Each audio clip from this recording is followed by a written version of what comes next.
आप डरिए मत।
डॉक्टर हरी आप, जल्दी ले चलो। Come on, make it fast. इस लड़की का फोटो पेपर में पब्लिश कीजिए। इसका कोई रिश्तेदार इसे कांटेक्ट कर सकता है। Okay sir. अकबर, इस लड़की का केस देखा तो रेप अटेम्प्ट नहीं लग रहा है। Yes sir. ये मर्डर अटेम्प्ट का केस है। फिर भी इसकी सिक्योरिटी का अरेंजमेंट करो।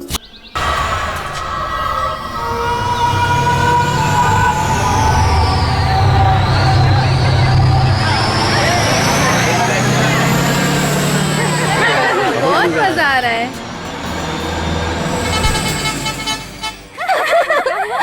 हे भगवान, बस निकल गई। अरे रुक, अरे सुन तो सही, क्या हुआ?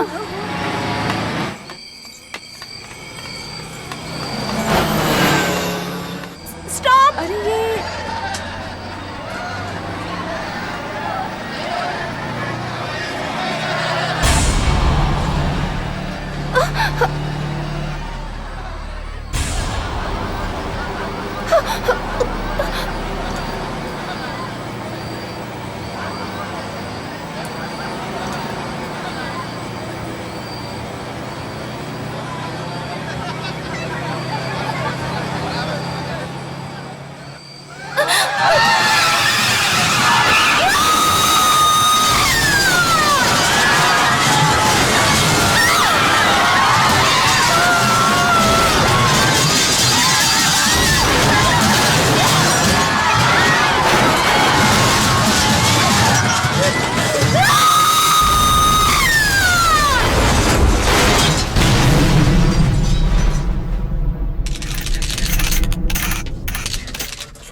डियर फ्रेंड्स, कुछ मजबूरी के हालात में फिर से मैं आप सब पत्रकारों से मिलने के लिए आपके बीच में आया हूं।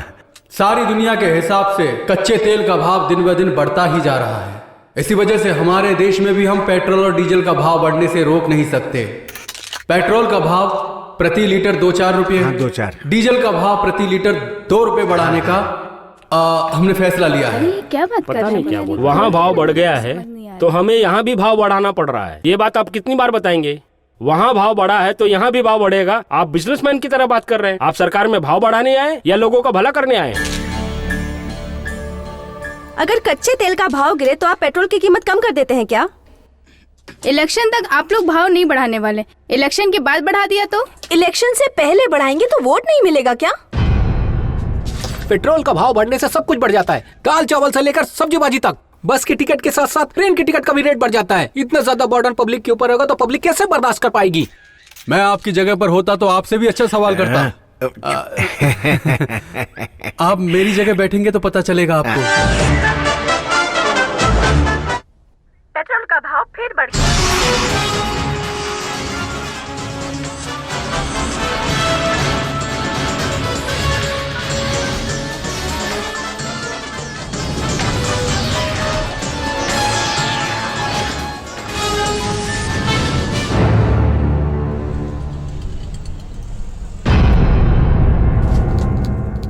योर ऑनर, इस देश की जनता के फायदे के लिए ही मैंने ये केस लिया है। पेट्रोल में आग लगी तो सब कुछ जल जाएगा और पेट्रोल का भाव बढ़ा तो जनता जल जाएगी, और अगर जनता भड़की तो उन्हें संभालना मुश्किल हो जाएगा। हमारे देश के नेता लोग हर महीने 5 बार पेट्रोल का भाव बढ़ाते हैं। दिल्ली में अगर 2 रुपए बढ़ता है योर ऑनर, मुंबई तक आते आते वही भाव हर लीटर में 4 रुपए बढ़ जाता है योर ऑनर। मिलॉर्ड, सिर्फ पब्लिसिटी पाने के लिए इन्होंने ये पिटीशन डाला है ताकि इनकी फोटो पेपर में आ सके और चैनल्स में न्यूज में दिख सके। दरअसल इनको वकालत छोड़कर एक्टिंग करनी चाहिए। छोटी छोटी बातों को ये ऐसे बताते हैं कि जैसे कहीं पर बम ब्लास्ट हो गया हो। योर ऑनर, बार बार भाव बढ़ने वाली बात को मेरे काबिल वकील छोटी सी बात बता रहे हैं, लेकिन हमारे देश की जनता के लिए ये बहुत बड़ी बात है योर ऑनर। इसका फैसला तो गवर्नमेंट करेगी। इसमें कोर्ट क्या फैसला करे ये सोचिए आप। हाथ जोड़कर वोट मांगने वाले पार्लियामेंट में जाके चिल्ला चिल्ला के अपना समय बर्बाद करते हैं योर ऑनर। कावेरी नदी से पानी लेना ये कोर्ट डिसाइड करेगा। दादरी मस्जिद के लिए भी कोर्ट, राम मंदिर का मामला कोर्ट, जहां अवैध घर बने हैं उनको तोड़ने के लिए भी कोर्ट चाहिए। अगर सरकार को भी कोई ऑर्डिनेंस पास करनी है तो उसे भी कोर्ट में आना पड़ता है। जब पब्लिक के अधिकारों की बात होती है तो पब्लिक कहाँ जाएगी योर ऑनर? कानून की बात जहाँ करनी चाहिए पॉलिटिक्स की बात कर रहे हैं। ये जगह अपने घर की बातें करने के लिए नहीं है मिलॉर्ड। ये मेरे खुद के घर की परेशानी नहीं है मिलॉर्ड, 135 करोड़ हिंदुस्तानियों का मामला है। ये हिंदुस्तान की पब्लिक का जीने मरने का मामला है ये योर ऑनर। पेट्रोल का भाव बढ़ने से ट्रेन का टिकट बढ़ता है, बस का भाड़ा भी बढ़ जाता है। बिना मीटर के ऑटो का चार्ज देने से अच्छा है कि कार की किस्त दे दें। पब्लिक को कितनी परेशानी हो रही है ये आप नहीं जानते। योर ऑनर, इन्हें कानून की मदद चाहिए ऐसा मुझे बिल्कुल नहीं लगता है। नो नो नो, इनके बातों में पूरी तरह सच्चाई है। पब्लिक की जो जरूरत है हम वही कर रहे हैं। इसकी पिटीशन एक्सेप्ट करता हूँ। आपने पिटीशन एक्सेप्ट किया, इसके लिए मैं दिल से आभारी हूँ आपका। पेट्रोल कहा जाए तो वो एक बिजनेस है। बाहर की कंट्री से लाकर यहाँ बेचते हैं। इंटरनेशनल मार्केट में अगर भाव बढ़ा तो भाव हमें भी बढ़ाना ही पड़ेगा ना। जब भाव कम होता है तो कम क्यों नहीं करते हो? Silence, silence in court. बगल के देश में पेट्रोल का भाव 25 रुपए लीटर है और मलेशिया में 30 रुपए लीटर है, तो यहाँ पर 74 रुपए क्यों लिया जाता है? वो देश भी वहीं से पेट्रोल लेते हैं जहाँ से हम लेते हैं। पब्लिक कंडीशन ठीक करने के लिए और सरकार को भी नुकसान ना हो, पेट्रोल और डीजल का दाम बढ़ाना तो पड़ेगा ही ना मिलॉर्ड। पब्लिक से 1000 करोड़ रुपए लेकर भी थोड़ी मदद नहीं करते हैं। पब्लिक के बारे में कोई नहीं सोचता। हजारों करोड़ों का फायदा दिलाने वाली इन पेट्रोलियम कंपनियों को हर साल करोड़ों रुपयों का फायदा होता था। 1971 में भारत की प्रधानमंत्री ने इसे प्राइवेट कंपनी से सरकारी कंपनी बनाया, जिससे करोड़ों को जो फायदा है वो जनता को मिल सके। उस प्रधानमंत्री ने जो सपना देखा था वो पूरा हुआ क्या? नहीं हुआ ना, क्योंकि करोड़ों करोड़ों रुपए का जो फायदा होता है वो पार्लियामेंट में बैठे बड़े बड़े मंत्री अपनी जेब में डाल लेते हैं और नुकसान दिखाते हैं। पॉलिटिक्स में जो भी शामिल होता है वो सफेद कपड़े पहनकर आता है, फिर भी वो काला काम ही करते हैं। जिन्हें पॉलिटिक्स नहीं आती वो भी इसमें शामिल हैं। करोड़ों करोड़ों की रिश्वत ऑफिसर को देकर ये उनको भी भ्रष्ट बना देते हैं योर ऑनर। और पब्लिक के बारे में कोई भी नहीं सोचता है। पेट्रोल का भाव क्यों बढ़ता है? उसके यहाँ आते ही ये टैक्स, वो tax, state tax, government tax, ना जाने कितने सारे टैक्स लगा देते हैं योर ऑनर। इनको लोगों के प्रॉब्लम के बारे में नहीं पता है मिलॉर्ड। टैक्स की वजह से ही सरकार चलती है और उस कमाई से ही देश का विकास होता है मिलॉर्ड। क्यों? सब लोगों ने काला पैसा दबा कर रखा हुआ है, उसे बाहर निकालने का काम क्यों नहीं हुआ? बैंक से करोड़ों रुपए का लोन लेकर उसे वापस क्यों नहीं भरा गया? बताइए मुझे आप। उन लोगों की प्रॉपर्टी जब्त करके उन लोगों से पैसा वसूल क्यों नहीं किया जिन्होंने बैंक से लोन लिया था? बताइए आप मुझे। भारत से बाहर गया हुआ काला धन इंडियन एयरलाइन से वापस क्यों नहीं लाते हैं? अगर वो पैसा वापस आ गया तो हम अमेरिका को भी फाइनेंस दे सकते हैं। हमारा देश बहुत शक्तिशाली हो जाएगा। हम छोटी से छोटी बात के लिए वर्ल्ड बैंक से पैसे की गुहार लगाते हैं। हमारे देश को आजाद हुए पूरे 72 साल हो गए हैं और हम अभी तक इंपोर्ट किए हुए पेट्रोल से ही गाड़ी चला रहे हैं। लाखों रुपए का पेट्रोल हम अपने देश में इंपोर्ट करते हैं और उसे करोड़ों रुपए में बेचते हैं। पेट्रोल के लिए बाहर के देश के भरोसे रहने से अच्छा है इसका कोई अल्टरनेटिव निकालना होगा। अपने देश से छोटा देश क्यूबा, कम उत्पादन करने वाला देश ब्राजील पेट्रोल की जगह इथेनॉल का यूज ज्यादा करते हैं। भारत एक कृषि प्रधान देश है। पेट्रोल के बदले गन्ने के छिलके से इथेनॉल निकालने की कोशिश की तो हमें बाहर के देशों से पेट्रोल लेने की जरूरत नहीं पड़ेगी और अगर उन बचे पैसों को किसानों में बांट दिया जाए तो गन्ने की खेती करने वालों का रोजगार इससे 2 गुना हो जाएगा मिलॉर्ड और देश में रोजगार बढ़ेगा। लेकिन इन अधिकारियों को किसानों की खुशी से कोई लेना देना नहीं है। वो लगातार जनता को लूटे जा रहे हैं। वो देश के बारे में कुछ नहीं सोचते। गवर्नमेंट के पैसों से 90% तनख्वाह लेने वाले अधिकारी भी 10% जनता की खुशी के लिए भी कुछ नहीं सोचते। योर ऑनर, योर ऑनर, मैं सरकार का पक्ष नहीं ले रहा हूँ, लेकिन हर बात के लिए गवर्नमेंट को दोषी ठहराना गलत है। पब्लिक ने जब से पैसा लेकर वोट देना शुरू किया है तभी से यहाँ का लोकतंत्र खतरे में आ गया। Some are blaming the politicians, some are blaming the bureaucrats. Now you are blaming the public. अगर आप लोग पब्लिक के बारे में गलत बोलते रहोगे तो पेट्रोल के प्रॉब्लम की सोल्यूशन कैसे निकलेगी? अलग तरीके से शोध का काम लगातार चल रहा है। गवर्नमेंट काम भी कर रही है और उम्मीद करता हूं कि रिजल्ट बहुत जल्द सामने होगा। समुद्र के अंदर से जो पेट्रोल निकालने की बात है, इस प्रोजेक्ट में कई करोड़ रुपए खर्च होंगे। देश की जो आर्थिक स्थिति है उसके हिसाब से गवर्नमेंट इतना ज्यादा खर्च नहीं कर सकती। इसलिए शोध करके जो भी तेल को ढूंढ पाएगा उसका फायदा उसे भी मिलेगा। इसलिए इस प्रोजेक्ट को प्राइवेट कंपनी को भी दिया गया है और अब इस शोध में गवर्नमेंट के साथ साथ प्राइवेट कंपनी भी शामिल हो चुकी है।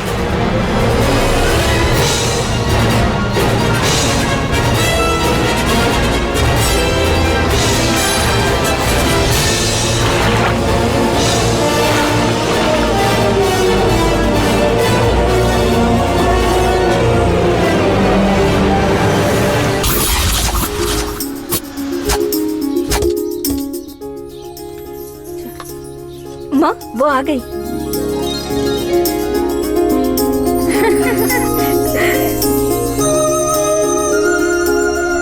बहुत ही सुशील लगती है, मेरी बेटी के लिए सही है। ये मेरी बेटी समिता। सत्या के लिए लड़की परफेक्ट है ना? बैठो बेटी। नमस्ते। ये सूर्या की माँ है और वो पिताजी नमस्ते, है। नमस्ते। ये सूर्या की सिस्टर है और ये हमारे दामाद जी घर जमाई बनकर रह रहे हैं। जब देखो कचरा करते रहते हैं। ए सत्या, तू जिस लड़की की बात कर रहा था उसे मैंने देखा। मुझे जैसी बहू चाहिए थी बिल्कुल वैसी ही है वो। मुझे बहुत पसंद है। आप लोगों को पसंद है तो मुझे भी पसंद है। मेरी माँ की पसंद मेरी पसंद।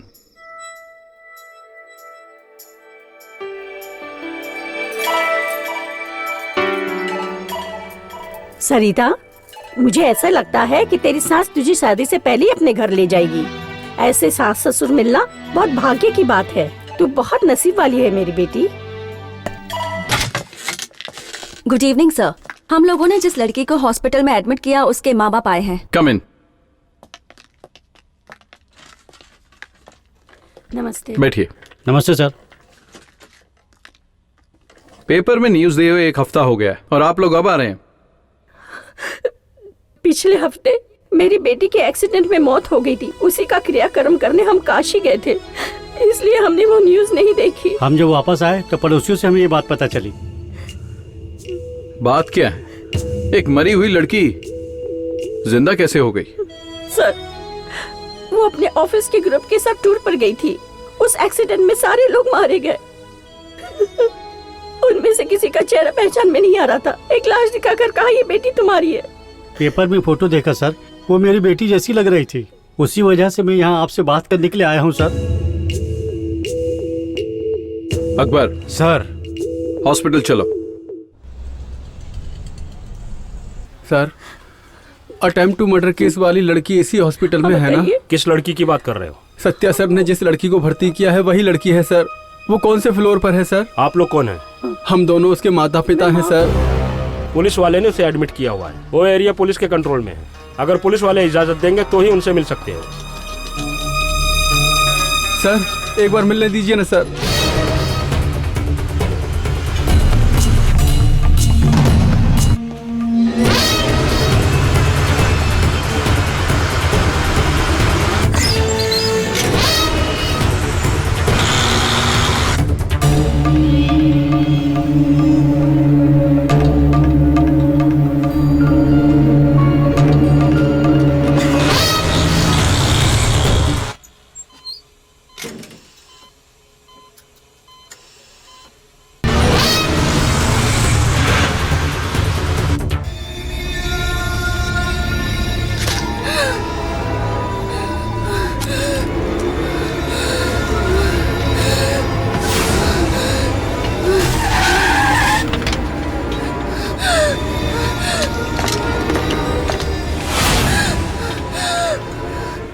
अंदर उस लड़की के माँ बाप मिलने आए हैं सर। उस लड़की के माँ बाप? हाँ सर, वो अंदर ही हैं अभी। सारे एंट्रेंस ब्लॉक करो, सिक्योरिटी बढ़ा दो। चलो चलो जल्दी करो, तुम उस तरफ जाओ। कम ऑन, चलो चलो।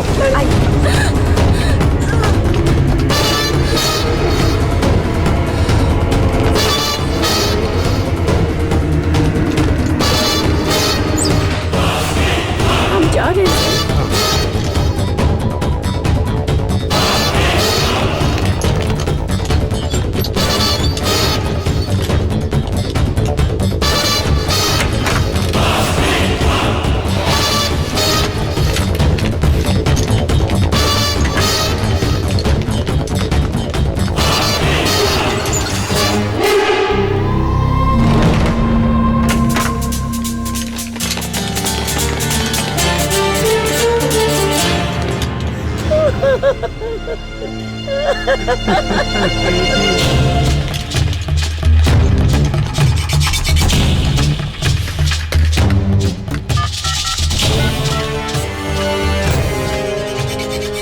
हेलो। हाँ बोलिए सर। एम्स हॉस्पिटल से एक एजेड कपल भागा है, जल्दी से उन्हें ट्रेस करो। Okay sir. प्लीज हमें डिस्टर्ब मत कीजिए। जैसे कुछ हुआ तो हम इन्फॉर्म कर देंगे। सर हम आपसे जवाब चाह रहे हैं।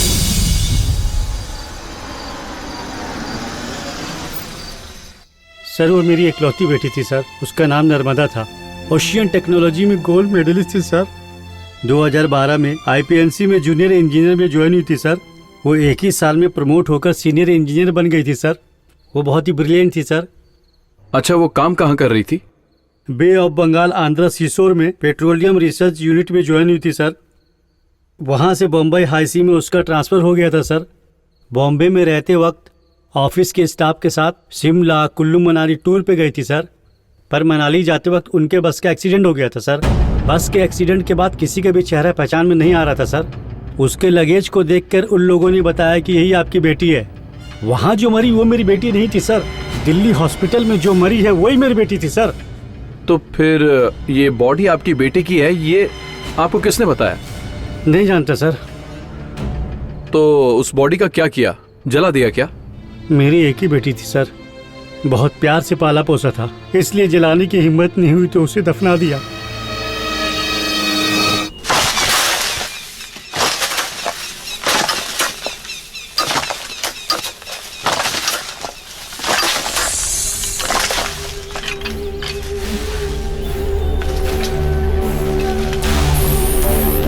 ये बॉडी स्कल का सिलिकॉन वर्जन है सर। इस लेडी की खोपड़ी देखकर लगता है कि इसकी उम्र 35 साल की होगी। जरा गौर से इस खोपड़ी को देखिए। बस ऊपर से नीचे गिरी है, इसका मतलब खोपड़ी चपटी हो जानी चाहिए। खोपड़ी पत्थर या चट्टान से टकराई होती तो चकनाचूर हो जाती। बस का अगर रॉड सर पे लगा होता तो इस खोपड़ी में क्रैक आ जाता। ऐसा कुछ नहीं हुआ। देख रहे हैं ना आप? अच्छे से देखिए, एक होल दिख रहा है और ये होल पक्का एक बुलेट का है।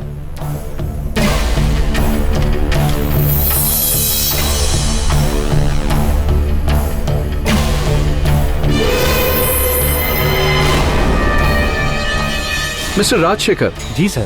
स्कल में एक ही होल है। हाँ सर। तुम्हारा मतलब बुलेट स्कल से बाहर नहीं आया क्या? बाहर निकलने का चांस ही नहीं है सर, उसे अंदर ही होना चाहिए। दफनाने के टाइम भी किसी ने ध्यान नहीं दिया होगा।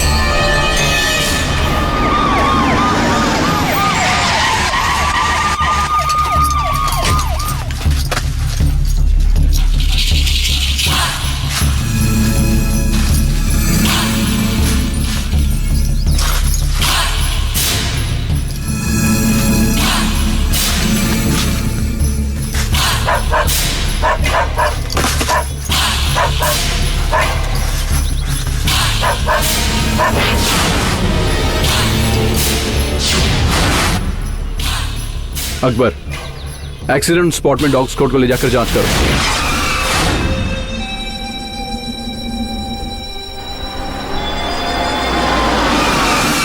अकबर सर। पूरी बॉडी निकालकर रिपोज करने की तैयारी करो। Okay sir.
सर, इस बॉडी के सर पर हिट किया गया है। ये बॉडी देखिए, इसके हाथ में हिट किया गया है।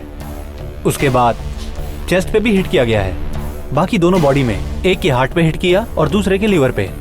सर, एक्सीडेंट स्पॉट से डेड बॉडी के पास से कोई ब्लड रिकवर नहीं हुई है सर।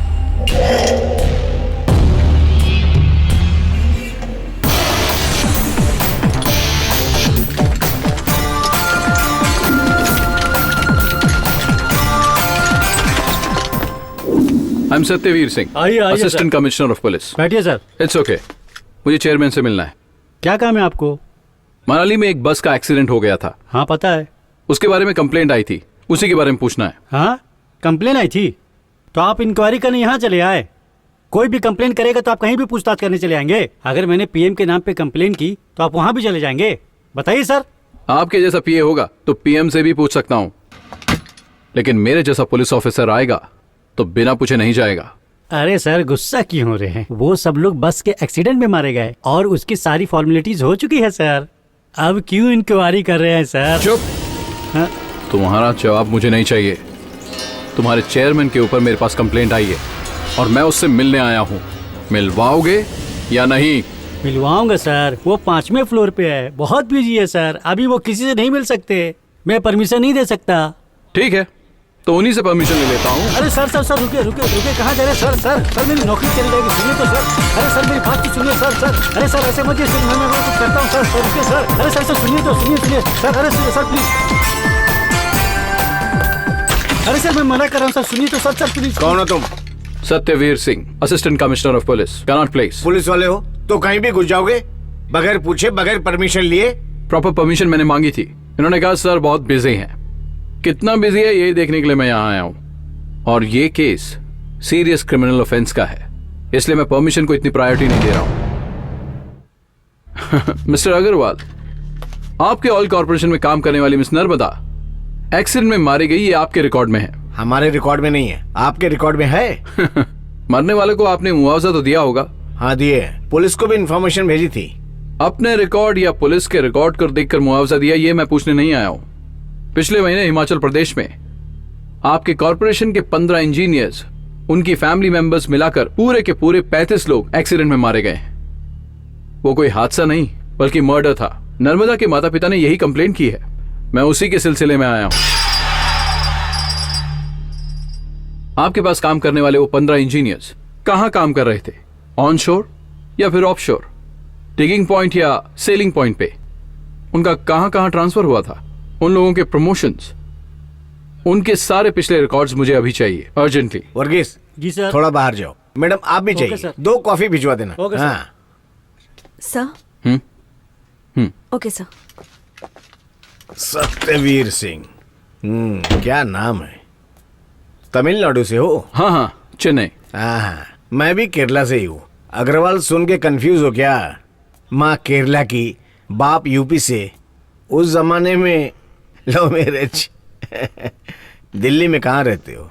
आरकेपुरम। आरकेपुरम बहुत बढ़िया एरिया है। घर खुद का है क्या? सर पहले मुझे डिटेल्स चाहिए। हाँ, डिटेल्स चाहिए। सत्यवीर सिंह, ये एक अचानक होने वाला हादसा था। बहुत लोग मारे गए, उन सबको कंपनसेशन दे दिया गया है, मगर फैमिली मेंबर को ही भूल गया। इसे आप री इन्वेस्टिगेट करेंगे ना तो मीडिया वाले भी छोटी सी बात को बड़ा कर देंगे। अब आप ही सोचिए सही है या गलत। ऑयल कंपनी को ही ले लीजिए, बहुत से प्राइवेट सेक्टर भी आ गए, कंपटीशन।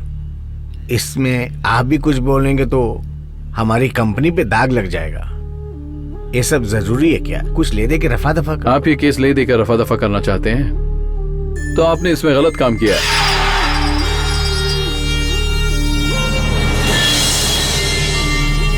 हाँ मैंने किया। क्या कर लेगा बोल? तुझे जो चाहिए ले ले और कंप्लेंट को फाड़ के फेंक दे। सोच रहा है बोलना क्या चाहिए? मुझे सब कुछ पता है। उसके माँ बाप से तूने जबरदस्ती मेरे खिलाफ लिखवाया है। अब मुझे सब पता चल गया है। पता चल गया ना? जो करना कर ले। अब निकल यहाँ से, मैं डरता नहीं हूँ। बड़ा है इन्वेस्टिगेशन करने वाला। मैंने तेरे जैसे हजारों देखे हैं। ऑयल कंपनी का चेयरमैन हूँ, मुझे फंसाने की कोशिश कर रहा है। कुछ नहीं कर पाएगा। निकल यहाँ से, जा।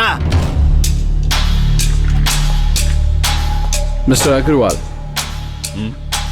All the best. Get lost. IPNC petroleum research इतनी बड़ी कंपनी हो सकती है क्या?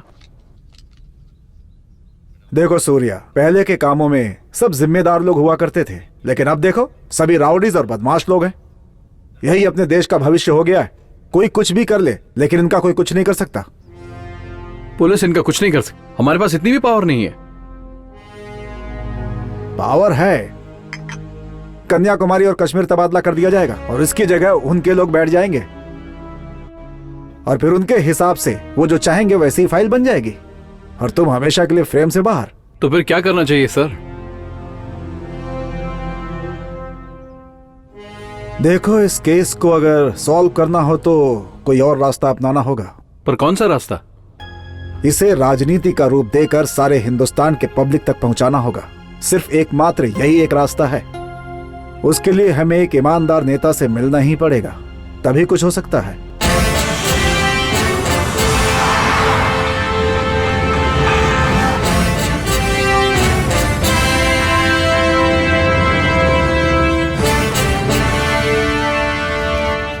नमस्ते। नमस्ते। अच्छा वकील साहब, सब ठीक है ना? नमस्ते। ये है मिस्टर ठीक है ना? सत्यवीर सिंह नमस्ते। और वो राधिका। नमस्ते सर। बैठिए, आप भी बैठिए वकील साहब। सर, हम लोग यहाँ जिस बात के लिए आए वकील हैं। साहब ने मुझे सारी बातें अच्छे से समझा दी थी। मैं जब दिल्ली आता हूँ तो ये अपना कोई जरूरी काम लेकर ही आते हैं। मुझे भी ऐसा लगता है कि जो एक्सीडेंट हुआ था उसमें कोई साजिश थी। वकील साहब, पार्लियामेंट में जब श्रद्धांजलि की बात की गई तभी मैं उन लोगों से बात करना चाहता था। जब कार्यक्रम चल रहा था तब मेरे पास इस केस से संबंधित प्रॉपर सबूत नहीं थे, इसलिए मैंने वहाँ बात नहीं की। मैं भी जानता हूँ कि ये जो बस का एक्सीडेंट हुआ है ये एक्सीडेंट नहीं, एक हादसा ही है। इसके बारे में मैंने विपक्ष के लोगों से भी बात की, लेकिन विपक्ष वालों ने मेरी मदद करने से इनकार कर दिया। नेताजी, अभी पार्लियामेंट के अंदर पब्लिक की जो परेशानी है, अगर उसे उठाया जाए तो नेता लोग सदन को चलने ही नहीं देते। वो चिल्लाते हैं लेकिन पब्लिक की परेशानी के लिए नहीं, बल्कि वो अपनी पार्टी में अपनी हैसियत बनाने के लिए ही चिल्लाते हैं। लेकिन उन सब लोगों को चिल्लाना ही होता है, लेकिन सदन को कोई फायदा नहीं होता। सदन के लोगों को समझना चाहिए, सदन में एक एक सेकंड के लिए करोड़ों रुपए खर्च होते हैं जो पब्लिक से वसूले जाते हैं। इस तरह सदन में चिल्लाकर पब्लिक के पैसों को बर्बाद करना सही नहीं है। सर, आप जैसा सोच रहे हैं ये एक्सीडेंट नहीं है, ये साजिश है। उसके सारे एविडेंस इस फाइल में है। पार्लियामेंट में इसका इश्यू बनाइएगा प्लीज। जलाने के लिए सिर्फ माचिस की एक तीली ही काफी है, लेकिन आपकी फाइल को देखकर लगता है कि इससे तो पूरे सदन में आग लग जाएगी। पब्लिक के लिए एक बर्निंग इश्यू है। मैं सदन में ये बात जरूर उठाऊंगा। मनमानी नहीं चलेगी, नहीं चलेगी, नहीं चलेगी, नहीं चलेगी, नहीं चलेगी, नहीं चलेगी, नहीं चलेगी, नहीं चलेगी, नहीं चलेगी, नहीं चलेगी, नहीं चलेगी, नहीं चलेगी, नहीं चलेगी। आईपीएनसी में हुए हादसे के लिए एक इंक्वायरी कमीशन का गठन किया गया है। आईपीएनसी इंजीनियर बस एक्सीडेंट, ये एक्सीडेंट है या कोई हादसा? इस बात से पार्लियामेंट में भूचाल आया है। इंक्वायरी कमीशन बिठाई गई है। इसकी निष्पक्ष जांच के लिए रिटायर्ड जज रामकृष्ण वर्मा को नियुक्त किया गया है।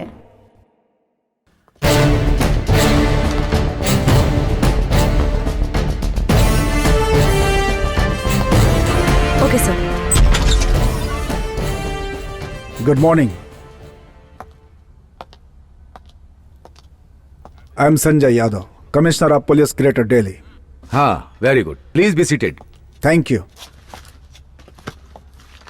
Sir. Now mister Yadav, I called you for this reason. ये एक नए टाइप का कमीशन है।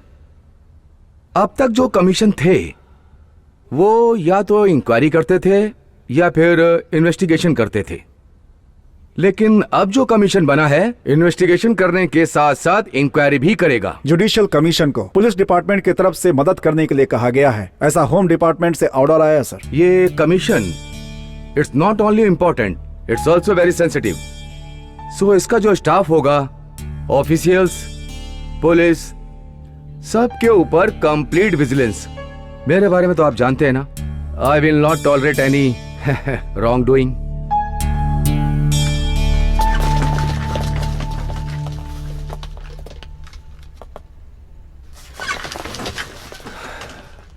माय लॉर्ड, ये इंक्वायरी देश की आर्थिक स्थिति का जायजा लेने के लिए एक बेहद जरूरी इंक्वायरी है। इंडिया के बेहतरीन काबिल इंजीनियर्स को हादसे के चादर से ढक दिया गया। ये हादसा है या साजिश, उसका ये खुलासा करने के लिए ये इंक्वायरी बिठाई गई है। योर ऑनर, हादसा जहां पर हुआ वहां के इंस्पेक्टर हैं, यही हैं इस केस के मुख्य गवाह। You can proceed please. My Lord, Himachal के मनाली डिस्ट्रिक्ट में कोटी पुलिस स्टेशन का इंस्पेक्टर हूं मैं। सितंबर महीने के 15 तारीख को इंडियन पेट्रोलियम कॉरपोरेशन के 14 इंजीनियर अपने फैमिली मेंबर्स के साथ ग्लोबल ट्रेवल बस से मनाली होते हुए कश्मीर जा रहे थे, लेकिन रास्ते में कैफे कोटी रेस्टोरेंट में खाना खाने के लिए रुके। खाना खाने के बाद उन्होंने अपना ट्रैवल फिर से स्टार्ट किया, लेकिन अचानक ही थोड़ी दूर जाने के बाद उनके बस का ब्रेक फेल हो गया और उनकी बस करीब 1000 फुट नीचे गहरी खाई में जा गिरी। उस बस के ड्राइवर ने दारू पी रखी, जिसके कारण वो बस पे कंट्रोल न कर सके। एक जोरदार ब्लास्ट हुआ और उसमें सारे लोग मारे गए। What is your name? Krishna Chand, जहां एक्सीडेंट हुआ वहां का इंस्पेक्टर। लुक, आप इंसिडेंट बोलिए। एक्सीडेंट था या कॉन्स्पिरेसी, ये कोर्ट डिसाइड करेगा। Okay?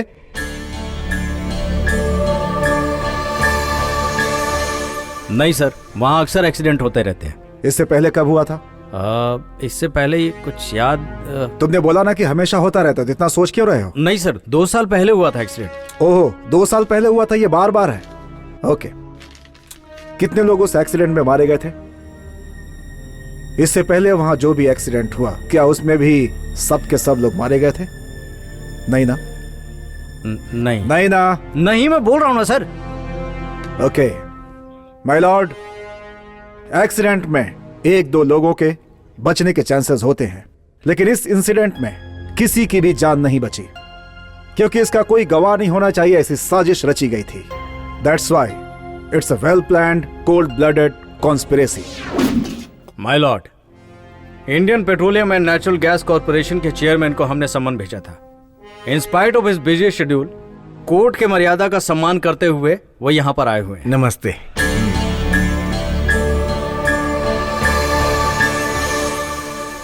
So mister Burman, please proceed. आपके जैसे बड़े आदमी को सम्मन भेजा जाए तो ये काम है वो काम है बोल के टाल देते हैं ना, लेकिन आप इतनी आसानी से हाजिर हो गए। ग्रेट। वकील साहब, मैं वो कानून की बहुत इज्जत करता हूं, इसलिए। मुजरिम लोगों को मैंने कोई जुर्म नहीं किया है। कोई जुर्म नहीं किया है? मुझे पता नहीं था। मेरे पूछने से पहले ही आपने बता दिया। सिर्फ मुजरिमों को ही संबंध नहीं भेजा जाता, कई बार जुर्म का पता लगाने के लिए भी संबंध भेजा जाता है। Then it's all right. Yes, Indian petroleum and natural oil corporation, इसके 15 इंजीनियर्स मारे गए। क्या इसमें कोई साजिश है? यही पूछने के लिए आपको बुलाया है। ये साजिश नहीं थी, दुर्घटना थी। दुर्घटना? आप भी उस बस में थे क्या, या फिर ऐसे ही बोल दिया? तो आप उस बस में थे जो साजिश बता रहे हैं?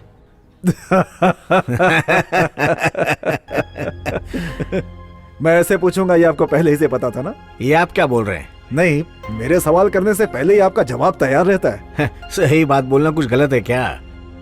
ग्रेट। 15 इंजीनियर्स अपने परिवार के साथ मरे हैं। क्या इस बात का आपको दुख है? मेरे परिवार में भी कोई मर जाता है तो भी मुझे दुख नहीं होता। आपके बारे में 2 साल पहले इस मैगजीन में एक इंटरव्यू आया था, देखिए।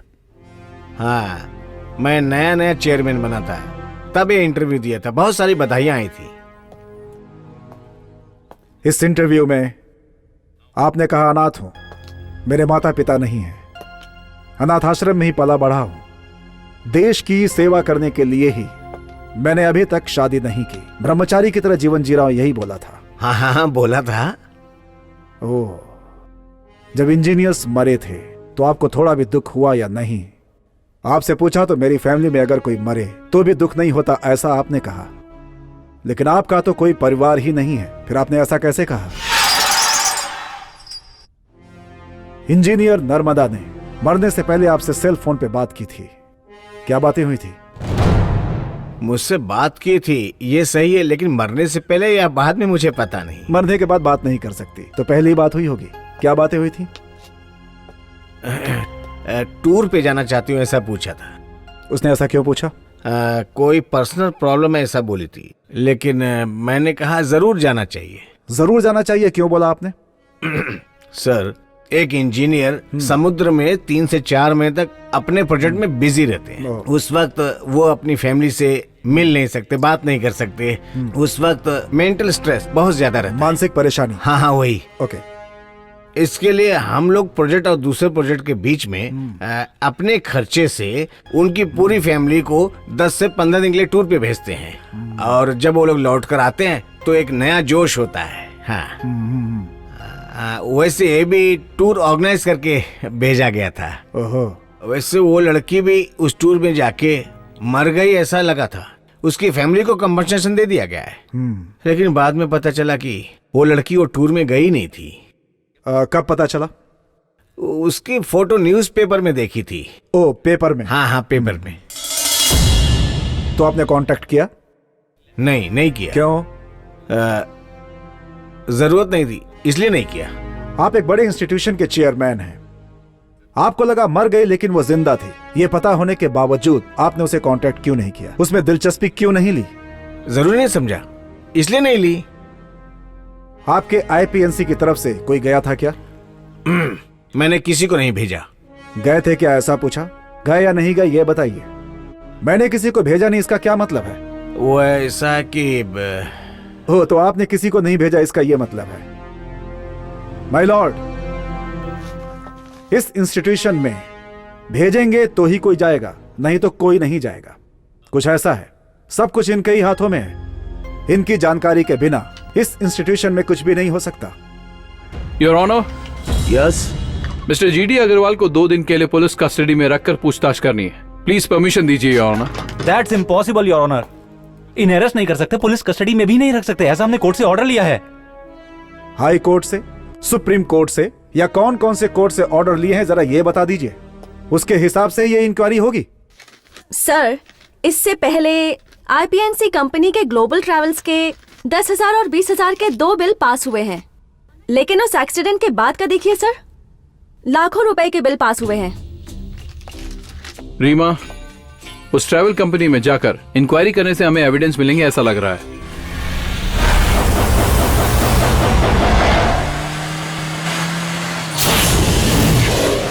तुम कौन हो? तुम कौन हो? बताओ जल्दी। पुलिस। उस ड्राइवर का नाम बताओ। शुक्रा। मरे हुए आदमी के बारे में क्यों पूछ रहे मैं हो? उसका लाइसेंस देखना चाहता हूँ, निकालो। पर वो लेकर चला गया है। मरा हुआ आदमी कैसे लेकर जाएगा बे? पता नहीं सर, पता नहीं। बता।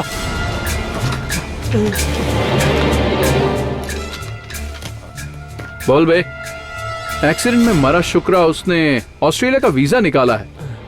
किसने बनाने को कहा? ये किसने बना कर दिया है? इसे कलेक्ट करने वो कब आएगा? वो नहीं आएगा सर। अच्छा, कैसे देगा उसे? कहाँ है वो बता।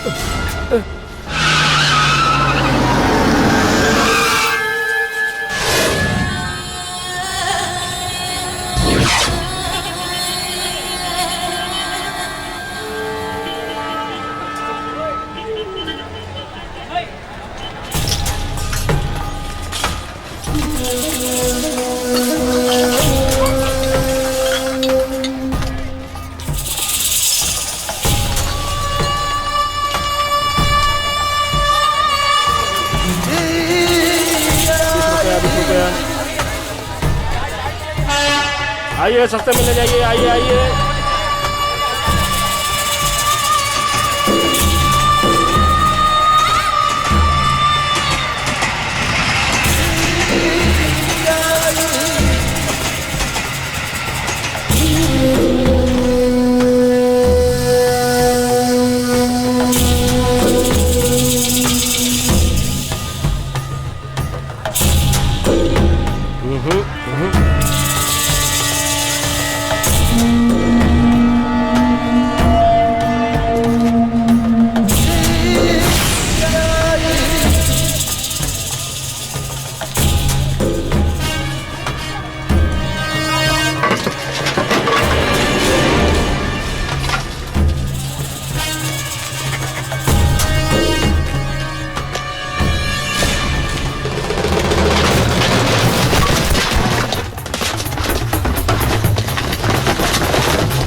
बस को तूने ही गिराया था ना?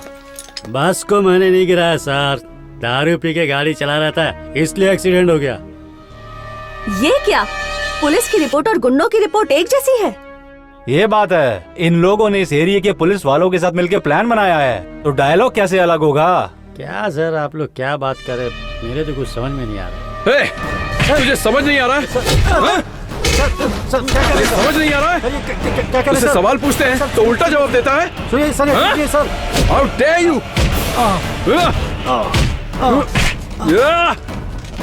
बोल बोल बोल बोल। देखता हूँ कैसे नहीं बोलता। बताना तो तुझे पड़ेगा ही। क्या रहा भाई इससे?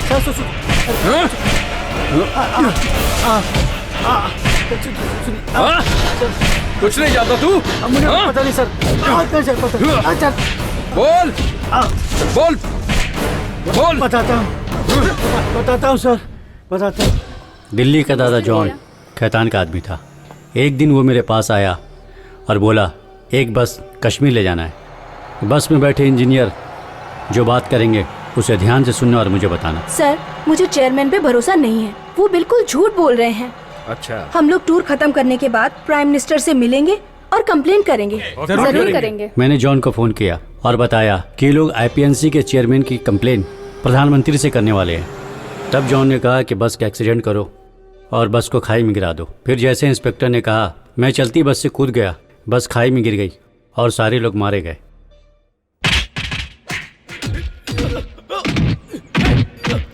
नहीं बताएगा? मुझे कुछ नहीं पता। चल बोल।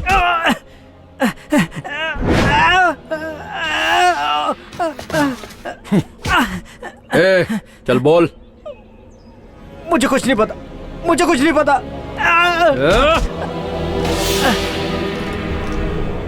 ये कौन सा बॉम्ब है, तुझे पता है क्या? क्रिमिनल्स जहां घुसा के इसको स्मगल करते हैं ना, हम लोग वही बॉम्ब लगा के क्रिमिनल कम करते हैं। अब बोलेगा? मैं बताता हूँ। जब मेरी दिल्ली में पोस्टिंग थी तब जॉन कवर से मेरी दोस्ती हो गई थी। उसने इस काम को अंजाम देने के लिए मुझे 1 करोड़ रुपए दिए थे। मैं भी उसकी बात मान गया। एक्सीडेंट स्पॉट पे मैं उनके साथ गया था।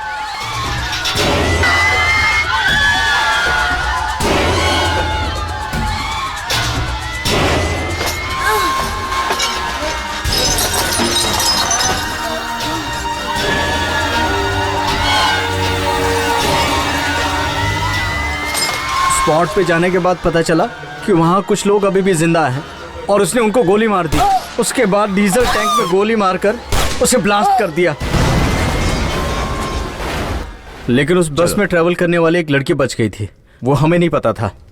अच्छा वो उसने चेयरमैन को फोन कर दिया था। सर मैं नर्मदा बोल रही हूँ। तुम कहाँ पे हो? लोग मारे गए। क्या बोल रही हो? मेरी टूरिंग बस मिस हो गई है सर, और वो बस पहाड़ से नीचे खाई में गिर गई है सर। बस के सभी लोग मारे गए हैं और जो बचे थे उन्हें गोली मार दी गई है सर। पास के पुलिस स्टेशन में कंप्लेन करो। सर मेरी बस मिस हो गई थी और वो बस खाई में जा गिरी। सभी लोग मारे गए हैं सर, बाकी लोगों को गोली मार दी। चेयरमैन ने उसे पुलिस स्टेशन भेजकर ये खबर हमें दे दी। जब मैं पुलिस स्टेशन पहुंचा तो उसने मुझे वहां पर देखकर पहचान लिया और वहां से भाग गई। अगर ये बात बाहर पता चल गई तो खतरा बढ़ जाएगा, तो इसलिए जॉन ने उसे वहीं दिल्ली में मरवा दिया। बस यही सब हुआ था। मुझे जो कुछ पता था मैंने सब कुछ आपको बता दिया। मैं आपके हाथ जोड़ता हूँ, मुझे छोड़ दो, मुझे छोड़ दो, मुझे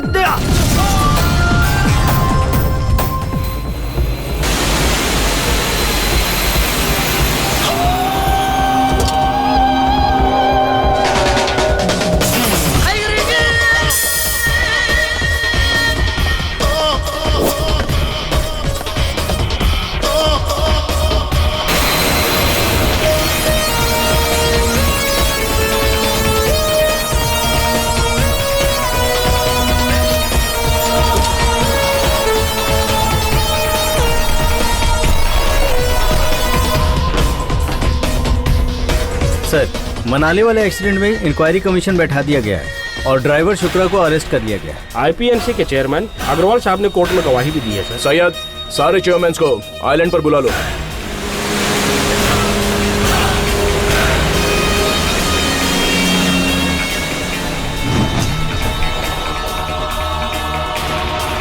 मुझे बर्बाद करने का आप सब लोग मिलकर प्लान बना रहे हो क्या? मेरी पूरी दौलत खत्म हो जाए तो भी मैं अपनी इज्जत कभी खत्म नहीं होने दूंगा। चेयरमैन, साथ में रहकर मजे लेने के बाद जब तकलीफ हुई तो आ गए। गवर्नमेंट ही गलत है ये बताकर खुद को बचाने की कोशिश कर रहे हो। आखिर पॉलिटिशियन ही हो ना तुम। पूरी दुनिया में तुम मुझसे बच नहीं सकता। वर्ल्ड वाइड मेरा बिजनेस फैला हुआ है। एक लड़के से तुम लोग डर गए? तुम लोगों में इतनी भी अकल नहीं है। मुझे तुम लोगों ने इंक्वायरी कमीशन तक पहुंचा दिया, छोड़ूंगा नहीं मैं किसी को। स्विस बैंक में 1000 करोड़ रुपए है ना तेरे। लंदन में 5 स्टार होटल नहीं 7 स्टार होटल तुझे दिया है, वो भी मैंने। ऑस्ट्रेलिया में टापू चाहिए, अबे तेरी औकात है क्या? तू मेरे लिए बेकार है, तुझसे कोई उम्मीद ही नहीं रखनी चाहिए। चल निकाल। उसी दिन अगर उस लड़की को मार दिया होता तो आज इतनी बड़ी परेशानी नहीं खड़ी होती। इन सब का कारण वो एसीपी ही है। उसके खानदान में एक भी मेंबर जिंदा नहीं बचना चाहिए। रीमा, तू क्या सपना देख रही है मैं जानता हूँ।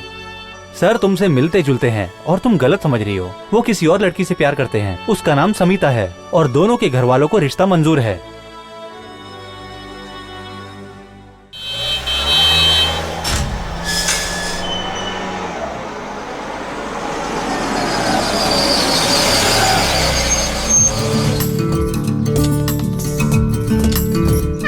बेटी आने में बहुत देर कर दी, कोई परेशानी तो नहीं हुई?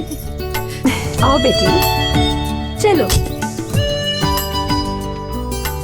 वो बेडरूम है और वहाँ पे किचन है। अच्छा ठीक है ना?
चलो दरवाजा बंद कर लो।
She is dead. Oh god. Sir sir अंदर चलो जल्दी। Okay sir sir sir.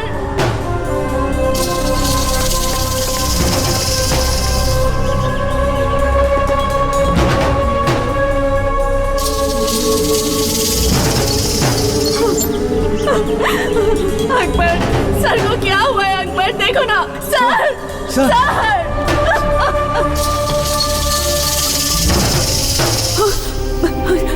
He's alive. Akbar, he's alive. He's alive. He's alive.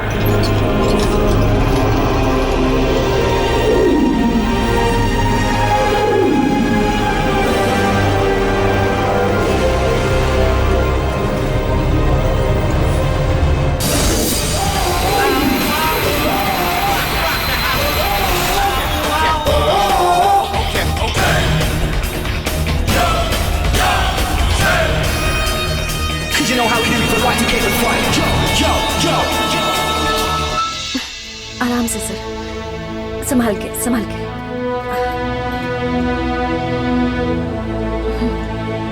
P लीजिए सर।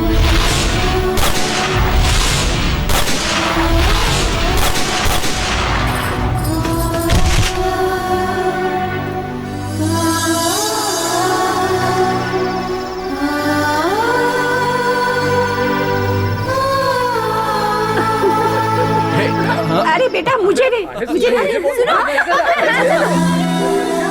अरे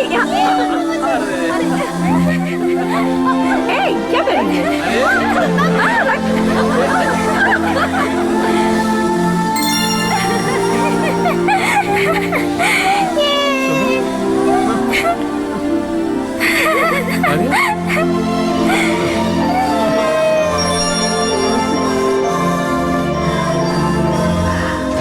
क्या हुआ बेटा? क्या सोच रहे हैं? हाँ? सत्या सत्या दीदी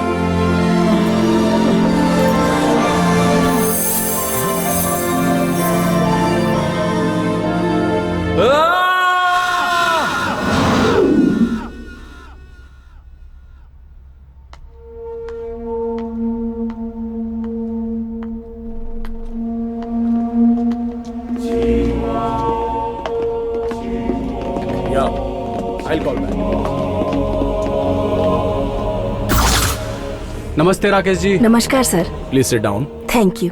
बैठ जाओ। राकेश जी आपका एक इंटरव्यू लेना चाहते हैं। बैठ जाओ। ये कौन है? इनका नाम सानिया है। ये एक बहुत बड़े न्यूज़पेपर में पत्रकार हैं। इन्होंने कहा कि राजेश खेतान जी का एक इंटरव्यू चाहिए। मुझसे बहुत रिक्वेस्ट कर रही थी, इसलिए मैं ले आया। मामा जी, आपने मेरी खातिर आज तक कितना कुछ किया है, तो क्या आपके लिए मैं एक इंटरव्यू भी नहीं दे सकता? आपसे एक इंटरव्यू लिया तो मैं नेशनल लेवल तक पहुंच जाऊंगी सर। मेरी नजर जिस पर पड़ी वो बड़ा आदमी बन जाता है। आपका नाम?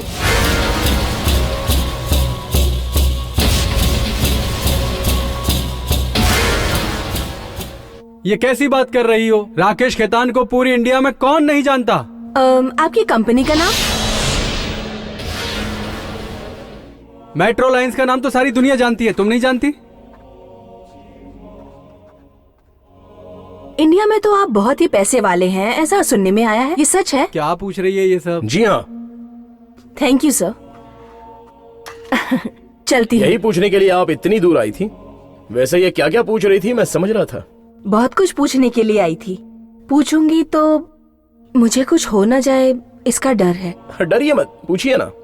नहीं सर, आप नाराज हो जाएंगे। नहीं नहीं, पूछिए। आपके पिता एक साधारण बोझा ढोने वाले इंसान थे और आप इंडिया के बहुत बड़े अरबपति हैं। ये सब नंबर 1 की कमाई तो नहीं होगी ना? ऐसा लोगों को कहते सुना है। साधारण चप्पल सीने वाला लड़का अमेरिका का प्रेसिडेंट बना था, अब्राहम लिंकन। 8वीं फेल था बिल गेट्स। आज वो वर्ल्ड में सबसे ज्यादा पैसे वाला है। इंडिया में ही अगर पैसे वाले रहेंगे तो लोग समझेंगे गलत रास्ते से कमाया है। अगर गरीब होता तो यही लोग दुनिया में मुझे जीने नहीं देते। इन लोगों की मुझे कोई फिक्र नहीं है। आपका स्विमिंग पूल स्विट्जरलैंड में है, फ्रांस में आपका फार्म हाउस है, ऑस्ट्रेलिया में बहुत बड़ी विला है, बहुत सी कंट्रीज में बहुत सारी प्रॉपर्टीज हैं। तुम बस मेरे सारे प्रॉपर्टी के बारे में ही जानती हो, लेकिन इंडिया में सबसे ज्यादा टैक्स मैं पे करता हूँ, ये जानती हो? 30,000 करोड़ रुपए। आप सब तो सिर्फ बातें ही करते हो, लेकिन मैं टैक्स भर के बात करता हूँ। इन सारे बिजनेस की शुरुआत आपने की थी, ये सच है ना? नहीं, मैंने पब्लिक के लिए ट्रस्ट भी खोल के रखा है। दाल चावल से लेकर आखिर में सब्जी भाजी तक बेचने के लिए उतर गए। इसे आप सेवा कहते हैं सर? इस सेवा की आड़ में न जाने कितने गरीबों को मार रहे हैं। ये क्या बेटी, तुझे तो सिंपल सवाल पूछना चाहिए, ये क्या पूछ रही है तू? क्यों दुश्मनी मोल ले रही है इनसे? हम दोनों की जो दोस्ती है, तू उसे आज दुश्मनी में मामा जी, आपको मेरे बारे में पता होना चाहिए। यह मैं किस लिए करता हूँ ये भी पता होना चाहिए। सुबह उठकर पढ़ने वाला न्यूज़पेपर भी मेरा होना चाहिए, मंजन करने वाला पेस्ट भी मेरा होना चाहिए, देखने वाला टीवी भी मेरा होना चाहिए, बात करने वाला फोन भी मेरा होना चाहिए, उड़ने वाली फ्लाइट भी मेरी होनी चाहिए, लैंडिंग करने वाला एयरपोर्ट भी मेरा होना चाहिए, मेरी ही कंपनी की कार होनी चाहिए, और उसमें डलने वाला पेट्रोल भी मेरी कंपनी का होना चाहिए। इंडिया में पैदा होने वाला बच्चा जिस हॉस्पिटल में पैदा होगा वो हॉस्पिटल भी मेरा, और वो जहां जलेगा वो शमशान भी मेरा होना चाहिए। इसके लिए इंडिया की सारी फैमिली को 10-10 हजार रुपए मुझे देने ही पड़ेंगे। 10,000 रुपए। मतलब आप लगान लेना चाहते हैं? राजा के जमाने में भी लगान लेते थे। अरे सानिया, ये राजा नहीं महाराजा धीराज हैं। इंडिया को क्या ये अपना गुलाम बनाना चाहते हैं? ये प्रजातांत्रिक देश है, ये जो सोचेंगे यहाँ वैसा ही होगा। ये लोकतांत्रिक देश है, ये जो सोचेंगे वैसा नहीं होगा। अगर मैं चाहूंगा तो ये सब हो जाएगा। घमंड है आपको? भरोसा है। आपको घमंड है, सॉरी, आपको भरोसा है, पर इसकी वजह क्या है? मेरे जीत की वजह जानना चाहती हो? ए सुनील। सर। ऊपर जाओ। Okay sir. वहां से तुम मुझे घूम कर देखना। Okay sir. और कूद जाना। सर। जाओ। ठीक है सर।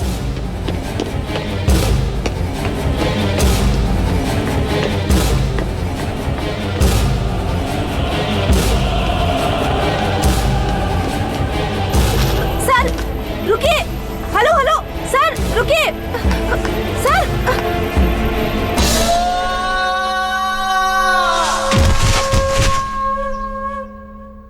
सिर्फ यही नहीं, इंडिया में मैं जिसे भी बोलूं वो कूदने को तैयार हो जाएगा, समझी?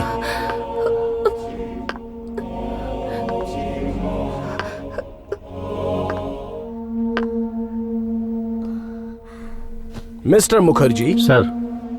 कितने सालों से आप मेरे पास काम कर रहे हो? 35 सालों से काम कर रहा हूँ सर। मुझसे ज्यादा मेरे जायदाद की कीमत आप ही जानते हो, है ना? जी सर। और सिर्फ इतना ही नहीं, मेरी जायदाद कहाँ कहाँ फैली है ये मैं भी नहीं जानता। जी सर। ऊपर जाइए। Okay sir. वहाँ से घूम के देखिएगा। कूद जाऊंगा सर। सर आप कहाँ जा रहे हैं सर? उन्होंने कूदने के लिए कहा तो बिना कुछ सोचे ऊपर से कूदने के लिए तैयार हो गए। अगर मैं उनकी बात मान गया तो ये मेरे खानदान के 7 पीढ़ियों को संभाल लेंगे। सर आप कूदेंगे तो आपकी जान भी जा सकती है। अगर मैं कूदूंगी नहीं तो भी मेरी जान जाएगी। सर रुकिए।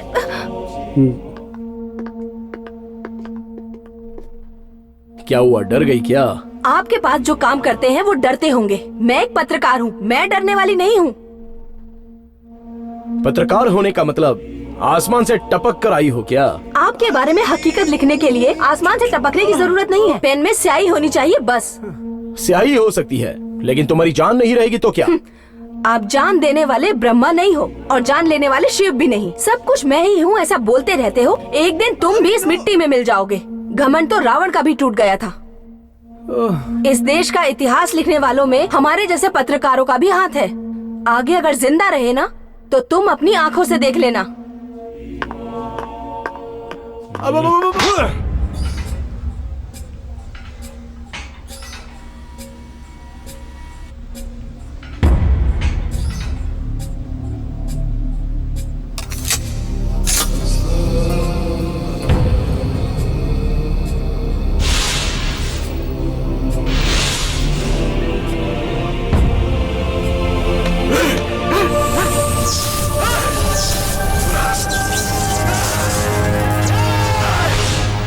योर ऑनर, नर्मदा आईपीएनसी में काम करने वाली एक इंजीनियर थी।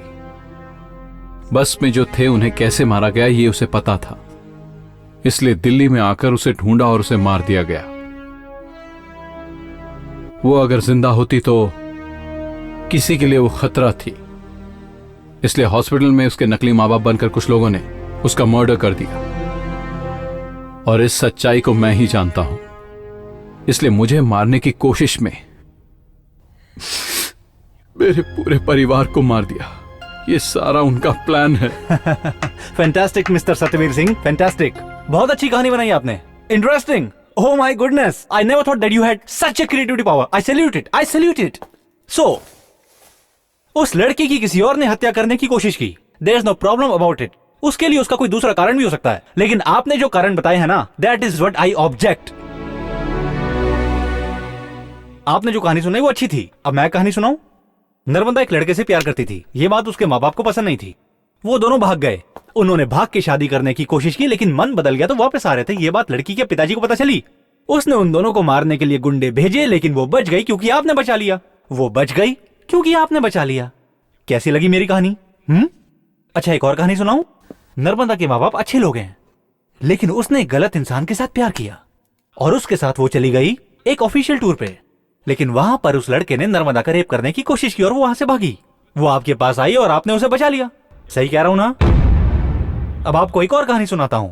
माँ बाप अच्छे लोग, लवर भी अच्छा, नर्मदा बिगड़ी हुई। Super opening sir. Sorry your honour. ये वकील कह रहे हैं कि मैंने अच्छी कहानी सुनाई है, जबकि उन कातिलों को बचाने के लिए इस कोर्ट में ये वकील एक अच्छी खासी कहानी बना रहा है। इसमें शामिल लोग मेरे दोस्त भी नहीं हैं और ना ही मेरे दुश्मन हैं। इसलिए योर ऑनर, मुझे झूठ बोलने की जरूरत ही नहीं है। मिस्टर सत्यवीर सिंह, आप तो पढ़े लिखे आईपीएस हो, आपको सब पता होगा। आईपीटीयू, गवाहों के बिना कोर्ट में जो भी बोलोगे वो कहानी ही लगेगी सर। वो एक सच्ची कहानी है या फिर एक झूठी कहानी, we are not bothered. We are bothered only about proof. Yes your honour, evidence is more important than anything in this court of law. Please sir, इन्हें बताइए, छोटे छोटे मसलों से फैसले नहीं होते। इनकी कहानियों से कुछ नहीं होगा। Ask him not to waste the time your honour.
कौन हो तुम लोग? जॉन के आदमी है सर। वो कहाँ मिलेगा मुझे? रामनगर में।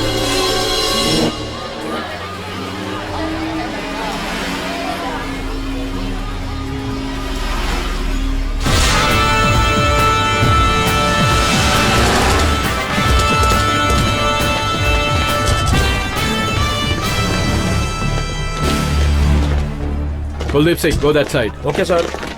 तुम सब लोग जाओ एंड कवर दिस एरिया। गो। चलो। Akbar sir, be alert. Yes sir.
John कहाँ है बता, चल बता मुझे। लाल चौक में मामा जी की दुकान में।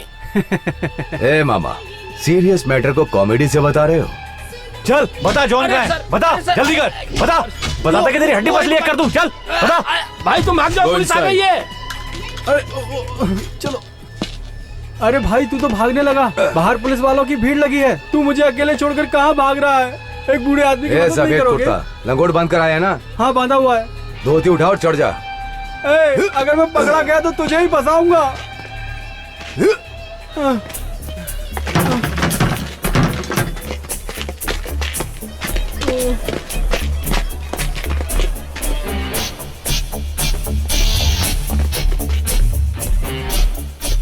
बाप रे, कितने लोगों को यहाँ से चढ़ा के भगाया है, आज मैं ही नहीं भाग पा रहा हूँ। चल रहा हूँ सर, आराम से। हाँ आराम से चलिए। चल तुझे बता। अरे मैं यहाँ से भी नहीं निकल सकता, चल टायर है सर। चलो होशियार बनता है, चल सर, इसे सब पता है, इसे मारेंगे तो सब उगलेगा ये। हाँ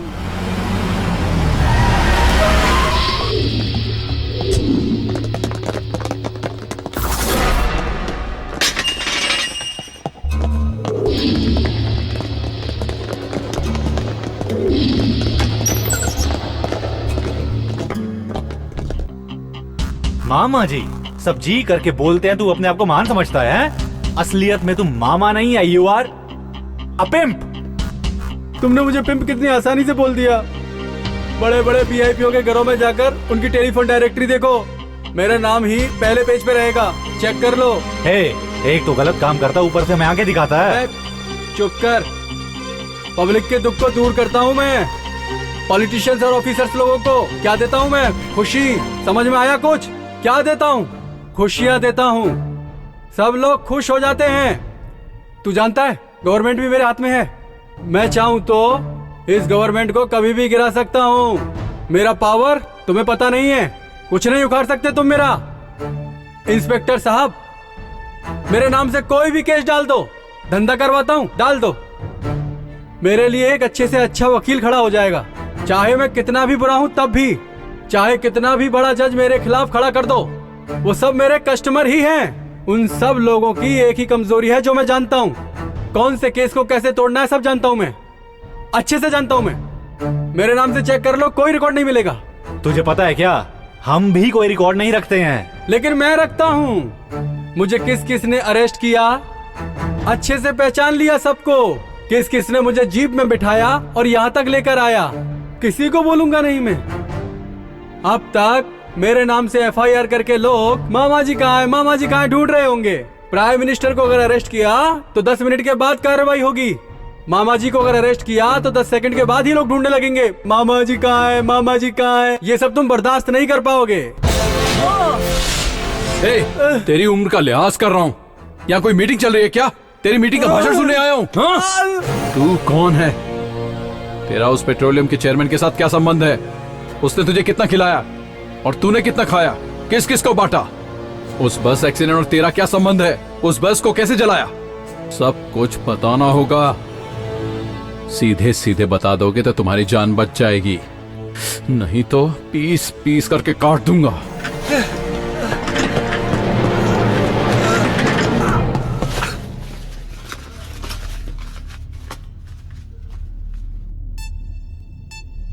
मामा जी, ये जानते हैं क्या है? Latest inside bomb. तो क्या इसे मेरे शरीर में लगा दोगे? 1 मिनट में फट जाएगा।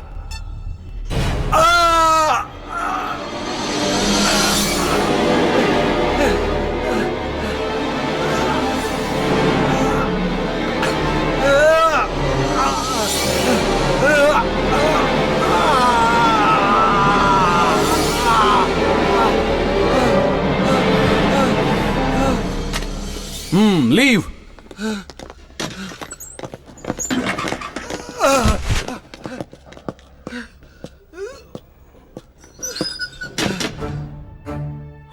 फोन, रिमोट फोन, बस एक बटन दबाऊंगा, मुर्गी के पंखों की तरह चिथड़े हो जाएंगे तेरे। बताएगा या सीधा स्वर्ग जाएगा? वैसे तू स्वर्ग कहां जाने वाला, तुझे तो नर्क जाना पड़ेगा। बोल, भेजू क्या? नहीं नहीं नहीं मत नहीं नहीं नहीं। अरे बाप रे, बताता हूँ।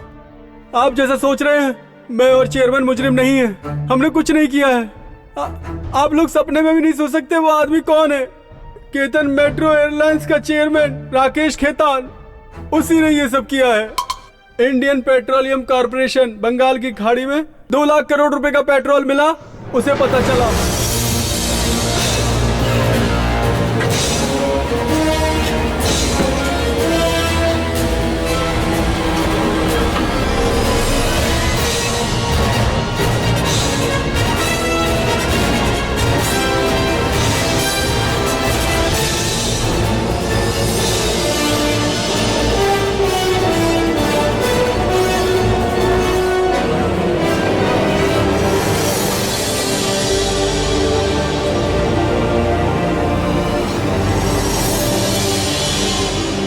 लेकिन राकेश खेतान उन लोगों के बारे में जान गया जिन्होंने पेट्रोल की खोज की। इसलिए केतन खेतान ने सब कुछ टेक ओवर करने का फैसला लिया और इसके लिए उसने मेरा इस्तेमाल किया। उसने मेरे कनेक्शन को यूज करके अपना कॉन्ट्रैक्ट डाल दिया। उस जगह पर जो पेट्रोल निकल रहा है उन्हें फौरन रोकने को बोलो। ये क्या बोल रहे हैं? और 6 महीने में वो जगह मेरी होनी चाहिए। कैसे होगा? उसके लिए मैंने सारा इंतजाम कर दिया है और वो प्रोजेक्ट सिर्फ मेरे हाथ में आ गया तो 2 लाख करोड़ का फायदा होगा। उस प्रोजेक्ट के लिए मैं कुछ भी कर सकता हूँ। अग्रवाल अभी जो सत्ता पर है वो 300 एमपीज हैं। ऑपोजिशन पार्टी को सपोर्ट करने वाले 240 एमपीज और मुझे सपोर्ट करने वाले 500 एमपीज हैं। किसी भी पार्टी को मुश्किल आ सकती है लेकिन मुझे नहीं आएगी। अगर आप मेरी बात मानेंगे तो उस प्रोजेक्ट का मैं आपको चेयरमैन बना सकता हूँ और अगर नहीं तो मैं जिससे भी चाहूंगा उससे ये काम करवा लूंगा।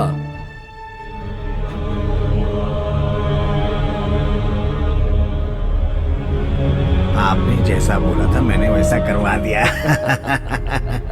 उसके इस काम में रुकावट डालने के लिए कई लोग आए। उसने कई लोगों को पैसे से खरीद लिया और कई लोगों को बिस्तर पे खरीद लिया और कुछ लोगों के खून से उसने होली भी खेली और कुछ लोगों को जान से मरवा दिया और उसका एविडेंस जड़ से मिटा दिया। किसी को नहीं छोड़ा उसने। लेकिन साइट पे काम करने वाले इंजीनियर्स को इस बात पर शक हो गया। Good morning sir. हम लोगों ने इस प्रोजेक्ट पे दिन रात मेहनत की है सर। कितने दिनों तक हमने किनारा नहीं देखा। समुद्र में हमने टीम वर्क किया है। आखिर में फाइनल रिजल्ट मिलने के टाइम पर प्रोजेक्ट स्टॉप कर देंगे तो हमें बहुत दुख होगा सर। मुझे भी बहुत दुख हो रहा है बेटी, पर क्या कर सकते हैं। हम लोगों ने 7-8 जगह टेस्टिंग की है, सभी जगह फेल हो गए। ये प्रोजेक्ट भी 90% तक पूरा हो गया है। अभी स्टॉप करेंगे तो 10% बचेगा। 10% बोलेंगे तो आपको छोटा अमाउंट लगेगा। 1000 करोड़ का प्रोजेक्ट है, 10% का मतलब 100 करोड़। अपने जैसे गरीब देश के लिए 100 करोड़ बोले तो बहुत बड़ी बात है। We can not talk in prediction. Government का पैसा है तो कोई छपा हुआ कागज नहीं है, वो पब्लिक का खून है। उसे वेस्ट करने का मेरे पास कोई राइट नहीं है। सर 100 करोड़ मतलब बहुत बड़ी बात हो गई, लेकिन 2 लाख करोड़ तो उससे भी बड़ी बात है। What do you mean? हाँ सर, इस यूनिट के हिसाब से 2 लाख करोड़ इस कंपनी को मिलेगा सर, और जरूर मिलेगा सर। अगर वो हमें मिल गया तो हमें पेट्रोल इंपोर्ट करने की जरूरत ही नहीं पड़ेगी।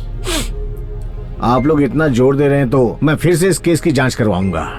आप लोगों का फैमिली टूर ड्यू है ना, आप लोग टूर पे जाइए। मैं मिनिस्टर से बात करके एक अच्छा सा सोल्यूशन निकालता हूँ। मनाली में उसने सारे इंजीनियर्स को मरवा दिया और एक्सीडेंट का केस बनाकर मामला रफा दफा करवा दिया। मैंने अभी तक जो भी कहा वो सच है, सच है, सच है, और इसमें सच के सिवा कुछ भी नहीं है। लेकिन मैं इसमें शामिल नहीं हूँ, मेरा इसमें कोई हाथ नहीं है जज साहब।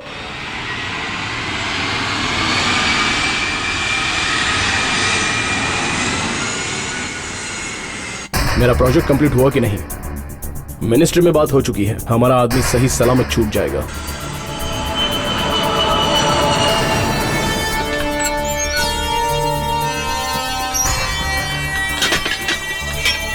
हर हाल में काम होना चाहिए। मेरे मामा जी को बेल मिलनी ही चाहिए।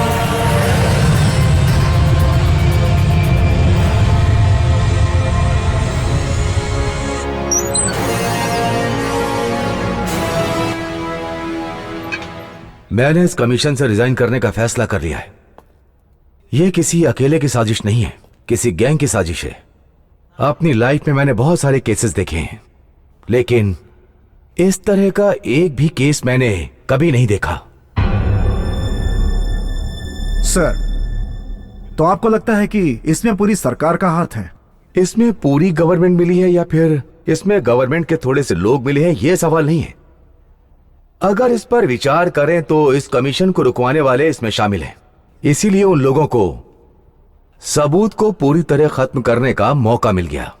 सर, कितना भी बड़ा आदमी क्यों ना हो, अगर उसने गलती की है तो कोर्ट में आकर उसे सजा मिलनी चाहिए। सर, अगर आप जैसे ऑफिसर हिम्मत से फैसला लेंगे तो इन खतरनाक गुनहगारों से लड़ने के लिए हम जैसे जूनियर्स की हिम्मत बढ़ेगी। इसे हम जीत सकते हैं अगर हमें थोड़ा सा भी भरोसा होता। उनके साथ हम जितना चाहे लड़ सकते हैं, किसी से भी हम भिड़ सकते हैं। हम कुछ नहीं कर सकते हैं, ऐसा मुझे साफ दिखाई दे रहा है।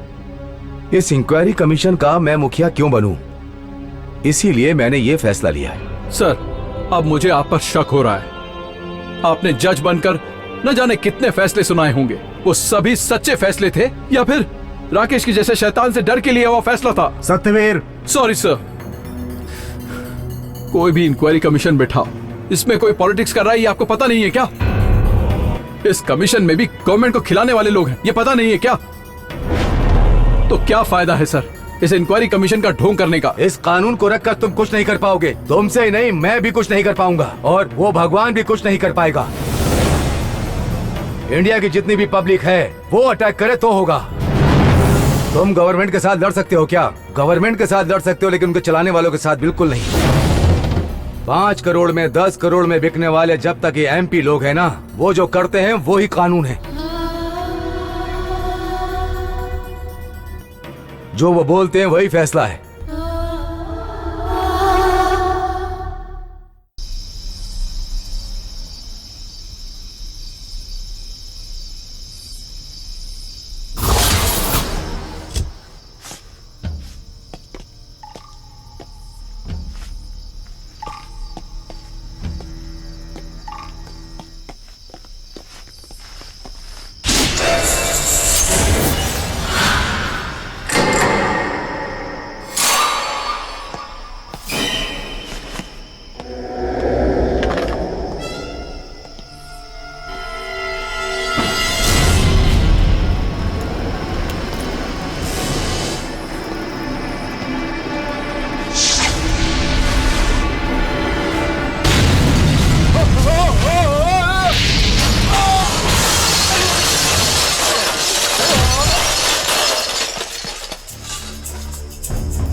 नहीं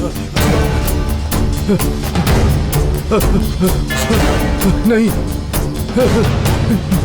नहीं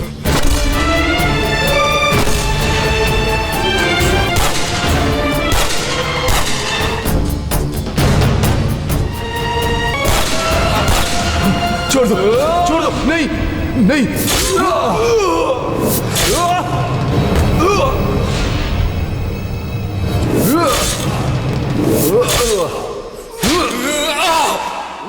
आ जाओ। सोनिया वर्मा को मैंने ही अगवा करवाया था, ऐसा लोगों को यकीन दिलाया था ना। ऐ सत्यवीर सिंह, जवान लोगों का सपना बस खूबसूरत लड़कियां ही होती हैं, लेकिन उन सारी खूबसूरत लड़कियों का सिर्फ मैं ही सपना हूँ। मेरे इसी स्टेटस को, रुतबे को एक लड़की के चलते तुमने पूरी तरह बर्बाद कर दिया। गवर्नमेंट के पैसे को अपना पैसा समझते हो क्या? और जो तुम्हें रोकेगा उसे जीने नहीं दोगे।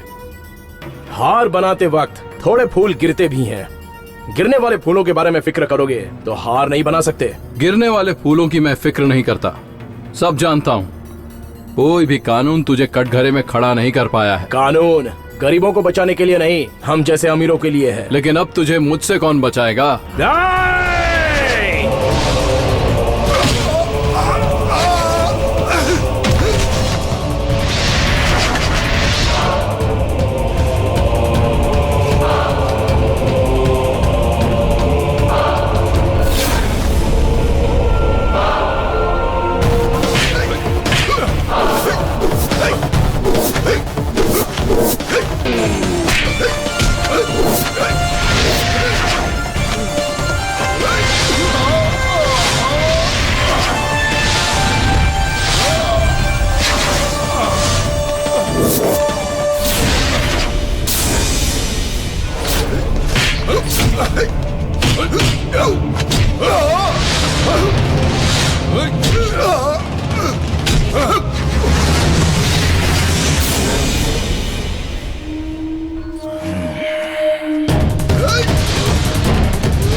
रोक।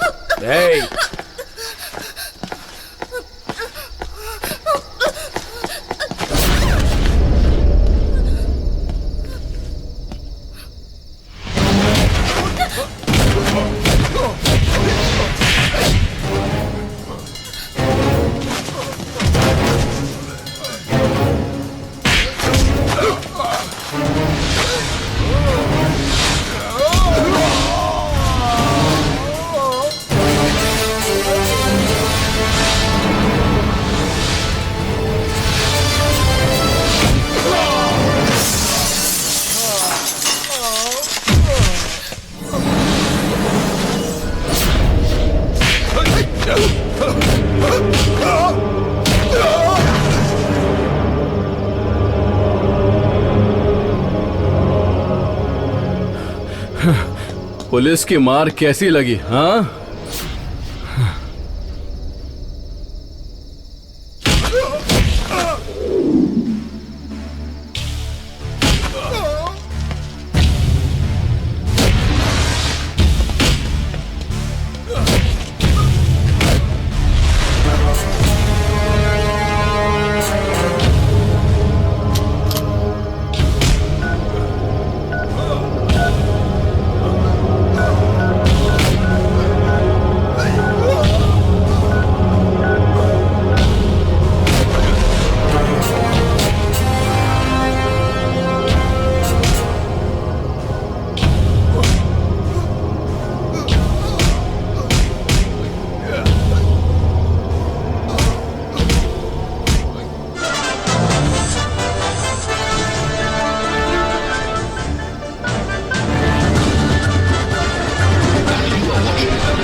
जब मेरे जैसा पुलिस वाला मार खाता है तो उसका एक मतलब होता है। हम अपना हाथ कटवा लेते हैं, जानता है क्यों? तो जैसे क्रिमिनल्स को खत्म करने के लिए। तक तो जिंदा रहेगा तो ना। वो यहाँ पर है, ये सिर्फ तू ही नहीं जानता है। वो लड़की यहाँ पर है, अब ये पूरी दुनिया जान जाएगी। ये मेरा एरिया है, कोई नहीं आ पाएगा। वहाँ देख, सब आ गए हैं। प्लीज प्लीज हेल्प मी, मुझे इससे बचा लो। प्लीज प्लीज हेल्प मी, मुझे इससे बचा लो। Please please help me.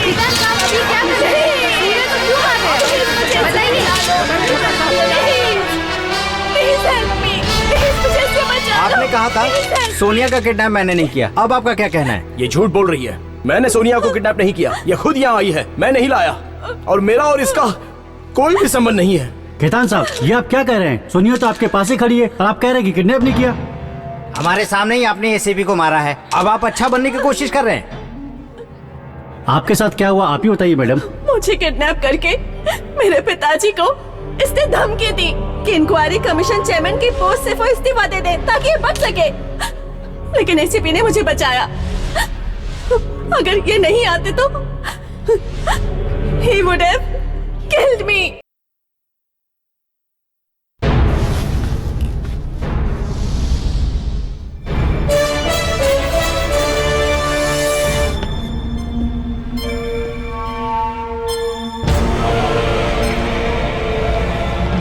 Proceed. Your honour, I will sorry to say, कानून के लिए और इंसाफ के लिए टुडे इज ब्लैक डे। आज का काला दिन कटघरे में खड़े राकेश खेतान ही नहीं, सबके लिए है। He is business magnet of India. ये हमारे देश में बहुत सी कंपनियां चला रहे हैं, भारत के कई लाख परिवारों को पाल रहे हैं। मैं एक लाइन में कहना चाहता हूं, भारत के आर्थिक ढांचे के लिए ये एक बहुत मजबूत स्तंभ है। I object your honour. Government को भर भर के देते हैं ऐसा ये बोल रहे हैं, but the fact is government को इन्होंने जो कुछ भी दिया है उनकी कमाई में से होने वाले फायदे में से टैक्स दिया है, अपनी जेब में से कुछ भी नहीं। मिस्टर पेपी, मैं सेवा करने आया हूँ ये तो नहीं बताया ना। मैं बड़े बिजनेसमैन की तरह बिजनेस करने आया हूँ। मैं किसी काम में करोड़ों रुपए डालता हूँ और उसके बाद अरबों कमाता हूँ, तो ये मेरी गलती है क्या? Very good. आप बिजनेस करते हैं, उसमें से आप कमाते हैं, तो आपने बहुत अच्छी तरह से बताया। लेकिन आप महात्मा गांधी की तरह सेवा करके कमाते हैं, ऐसा आपके वकील साहब कहते हैं। आज से 10 साल पहले टेलीफोन कनेक्शन के लिए लाइन में लगना पड़ता था, 3,000 जमा करके 10 साल इंतजार करना पड़ता था। अगर 15,000 भरोगे तो सिर्फ 3 साल वेट करना पड़ेगा, ऐसा आपकी गवर्नमेंट ने कहा था। वो बिजनेस मैंने भी शुरू किया। कैसे जानते हो? पैसे दे दो और हाथ में फोन लेकर जाओ। और आज पैसे वालों से लेकर ऑटो वालों से लेकर रास्ते के भिखारी तक सेल फोन पर बात कर रहे हैं, तो उसका कारण मैं हूँ। हीरे के पत्थर से लेकर नमक के पत्थर तक का बिजनेस आप ही करेंगे, उसे सेवा कहेंगे। जहाज की कंपनी से लेकर सब्जी की दुकान खोलेंगे, उससे कमाएंगे और उसको भी सेवा कहेंगे। अच्छा है, लॉन्ड्री शॉप से लेकर के बार्बर शॉप खोलेंगे, उससे भी कमाएंगे, उसको भी सेवा। इन लोगों की वजह से छोटे धंधे वाले नुकसान उठाते हैं और खुदकुशी कर लेते हैं। ये खुदकुशी नहीं है योर ऑनर, इन लोगों का बनाया हुआ एक प्लान कत्ल करने का, ताकि इंडिया की एक एक फैमिली इसके पैर छुए, ऐसा ही चाहता है। ये पब्लिक के वोट से चुने हुए नेताओं को भी अपनी उंगलियों के इशारों पर नचाते हैं योर ऑनर। कोई भी सरकार, कोई भी पार्टी, कोई भी नेता इनके पैरों के नीचे होना चाहिए। कोई भी सरकार आती है मगर सत्ता इनकी होती है। ये चाहते हैं कि सरकार में भ्रष्टाचार होता रहे, हमारा देश किसी के सामने झुके नहीं, ऐसा सपना देखते हैं। लेकिन देश के बाहर जाते ही सब कुछ भूल जाते हैं। ये राजनेता भी इनके साथ है, अधिकारी भी इनके साथ है। इंडिया की पब्लिक को मजबूत बनाने वाले आप ही लोग हो, नौजवानों के भविष्य भी बनाने वाले आप ही लोग, ऐसा कहा था अब्दुल कलाम ने। अगर उनके सपने को सच करना है तो राकेश खेतान को सलाखों के पीछे भेजना होगा। आप जो भी करते हो उसे आप सेवा कहते हैं ना, तो जुर्म करना भी आप एक सेवा मानते हैं ना मिस्टर राकेश। लाखों परिवार को अगर आप पालते हैं तो कुछ परिवारों की जान लेने का भी तो हक बनता है ना। आईपीएनसी में मारे गए इंजीनियर्स और उसकी फैमिली से मेरा कोई संबंध नहीं है। इसी बात का मैं इंतजार कर रहा था योर ऑनर। मैं तो कुछ आम परिवारों की बात कर रहा था। इन्होंने जज्बात में आके आईपीएनसी इंजीनियर्स के परिवार वालों का नाम ले लिया। तो फिर कत्ल आप ही ने करवाए हैं। आईपीएनसी के इंजीनियरों का मेरे क्लाइंट ने कत्ल करवाया है, ये तो ऐसा बोल रहे हैं जैसे इन्होंने खुद ही देखा हो। अगर आप कहें तो मैं इनसे एक प्रश्न पूछना चाहता हूं। टूर पे जाने वाली बस को मेरे क्लाइंट चला रहे थे, या उस बस में जो जिंदा बचने वाले लोग थे उन्हें मेरे क्लाइंट ने अपने हाथों से गोली मार दी, या फिर हॉस्पिटल में जो इंजीनियर नर्मदा एडमिट थी उसको अपने हाथों से गला दबाकर मार दिया? ताजमहल को किसने बनवाया सर? ताजमहल को बनाने वाले थे मुगल सम्राट शाहजहां। तो ताजमहल को बनाने वाले मजदूर और मिस्त्री नहीं थे? ताजमहल कैसा बनना चाहिए इसका आइडिया भी शाहजहां ने दिया था। उसको बनाने का बजट भी उन्होंने ही तैयार किया। उस पर लगने वाले पैसे को भी देने वाले शाहजहां थे। Taj Mahal was built by Shahjahan. ठीक वैसा ही हुआ। कुल्लू मनाली में इंजीनियर्स को मारा गया, नर्मदा को हॉस्पिटल में मारा गया। वो पैसों के लिए काम करने वाले, लेकिन इस कत्ल की प्लानिंग करने वाले, पैसा देने वाले और ये सब कुछ मुहैया कराने वाले मिस्टर राकेश खेतान है और इन सब के जिम्मेदार मिस्टर राकेश खेतान है।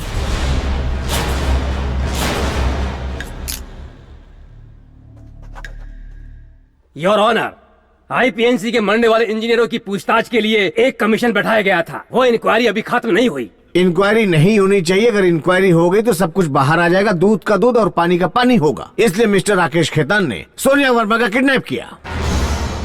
मिस्टर राकेश खेतान, आप अपनी कंपनी के लिए सोनिया वर्मा को ब्रांड एम्बेसडर बनाना चाहते थे ना? जी हाँ। और वो मान गई थी? नहीं, इनकार कर दिया। इसलिए आपने किडनैप कर लिया? नो, मैंने किडनैप नहीं किया। तो आपने सोनिया वर्मा का किडनैप नहीं किया, तो फिर सोनिया वर्मा आपके घर कैसे पहुंची? योर ऑनर, सोनिया वर्मा को इन्होंने किडनैप किया ऐसा पूरा देश जानता है। इसलिए इनके कंपनी की इमेज डाउन होते जा रही है। ऐसे हालात में सोनिया वर्मा कहां पे है ये मालूम होते हुए भी इन्होंने पुलिस को नहीं बताया। I need a clarification on this matter your honour. Police कितनी ईमानदार है ये मैं बहुत अच्छी तरह से जानता हूं। योर ऑनर, मेरे क्लाइंट की तरक्की को नापसंद करने वाले इनको रोकने का प्लान बना रहे हैं मिस्टर सत्यवीर सिंह। वो यहीं पर हैं। इस काम के लिए सत्यवीर सिंह ने कितने करोड़ रुपए लिए हैं ये बात भी कोर्ट को पता चलनी चाहिए योर ऑनर। इन पर लगाए गए इल्जामात के बारे में आप कुछ कहना चाहेंगे? Yes your honour, ACP Satyavir ने ही सोनिया को किडनैप किया, करोड़ों रुपए के लिए किडनैप किया, इंडिया के 135 करोड़ जनता के लिए ही किडनैप किया। गवर्नमेंट को जो मिलने वाला था वो राकेश खेतान को देने के लिए हुआ ये कत्ल। इंक्वायरी कमीशन की तरफ से वो सारी बातें पब्लिक को नहीं बता पा रहे थे। उन्हें किसी भी तरह से सारी बातें पब्लिक को बतानी चाहिए, पर सत्यवीर सिंह ने सोनिया वर्मा का किडनैप कर लिया। अब एक किडनैप का केस आईपीएनसी इंजीनियर्स के कत्ल में बदल गया है। आपने अभी जो कुछ भी कहा उसको साबित करने के लिए कोई प्रूफ है? उसका कोई गवाह है? Yes your honour, IPNC chairman mister GD Agrawal, famous businessman मामाजी, ड्राइवर शुक्राम, इज्जत के साथ कानून के मुताबिक मैं इन सबको कटघरे में बुलाना चाहता हूँ। I need your permission. Permission granted. Thank you honour. After lunch break बाकी की कार्रवाई होगी।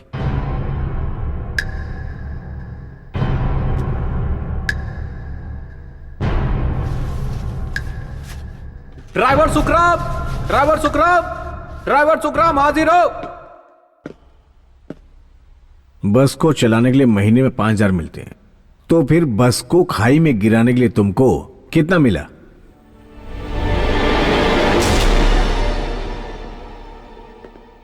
No question your honour. मामा जी हाजिर हो, मामा जी, मामा जी हाजिर हो।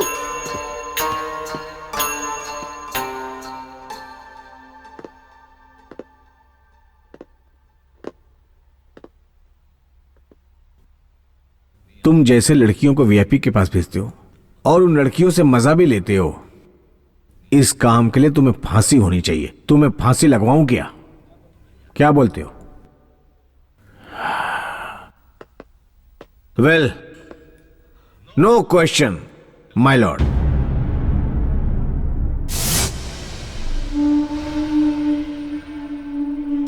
जीडी अग्रवाल हाजिर हो, जीडी अग्रवाल हाजिर हो, जीडी अग्रवाल हाजिर हो।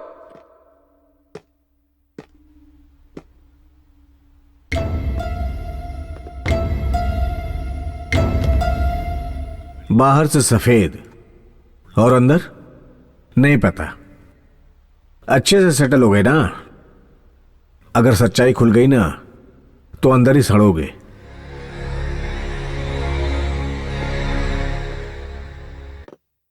No questions your honour.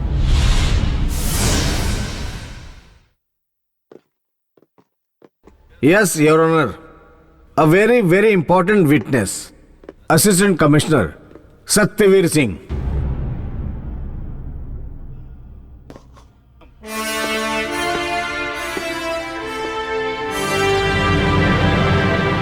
Sir, इस केस अभी में तो मैंने आपसे कोई सवाल ही नहीं किया योर ऑनर। अभी भी मैं नो क्वेश्चन ही बोलूंगा।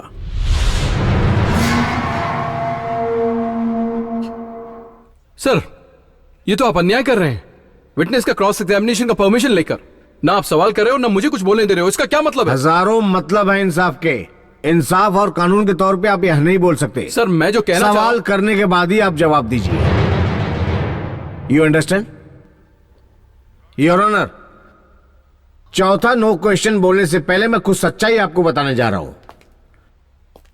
मैं इस कोर्ट में आके बातें करूंगा तो मेरी फीस होगी 5 लाख रुपए। मुझे घमंड था, लेकिन आज वो मेरा घमंड टूट गया।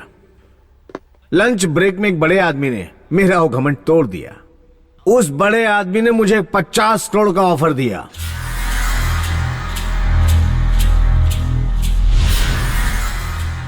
मैं सिर्फ 4 बार नो क्वेश्चन बोलूं तो बस हो गया सारा काम। ऐसा कहा मेरे सामने लड़ने वाले वकील ने। ऐसा बोलने से वो केस जीत जाएंगे। राकेश खेतान ने कहा मेरे पास 60 बंगले हैं, 70 फैक्ट्री हैं, 60 कारें हैं, 1 लाख करोड़ है मेरे पास, लेकिन तुम्हारे पास सिर्फ एक जान है, ऐसा बोले। डराया।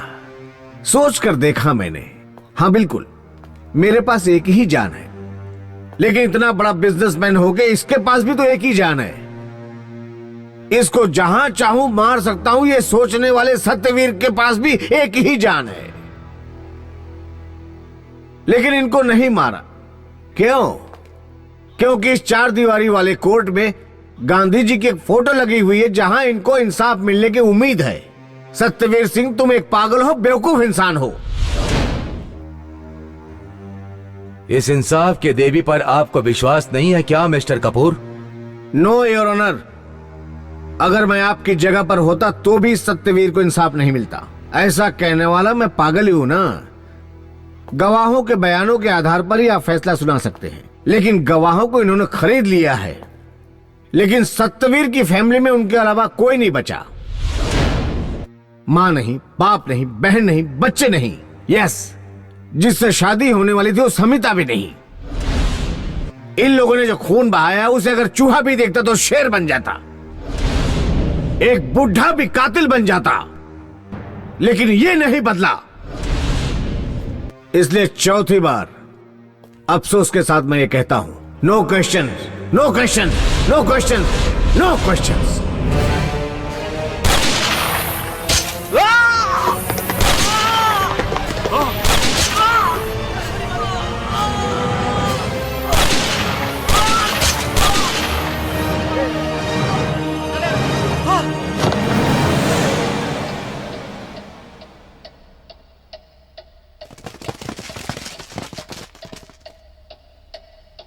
सत्यवीर, तुमने ऐसा क्यों किया? इस कोर्ट में चाहे कितना भी बड़ा मिनिस्टर क्यों ना आ जाए, अगर उसने कानून तोड़ा है तो जनता का जवाब यही होगा, और वही मैंने किया है। कानून को तोड़ने वाला कोई भी आदमी जेल जरूर जाएगा। 135 करोड़ लोगों का खून चूसने वाले इस कातिल को पब्लिक जो सजा देना चाहती थी वही मैंने इसके साथ किया है। जो भी इस देश के कानून के साथ खिलवाड़ करेगा उसको मैं यही सजा दूंगा। आज जो ये फैसला इस बंदूक ने सुनाया है, ये इन लोगों को सुनाना चाहिए था।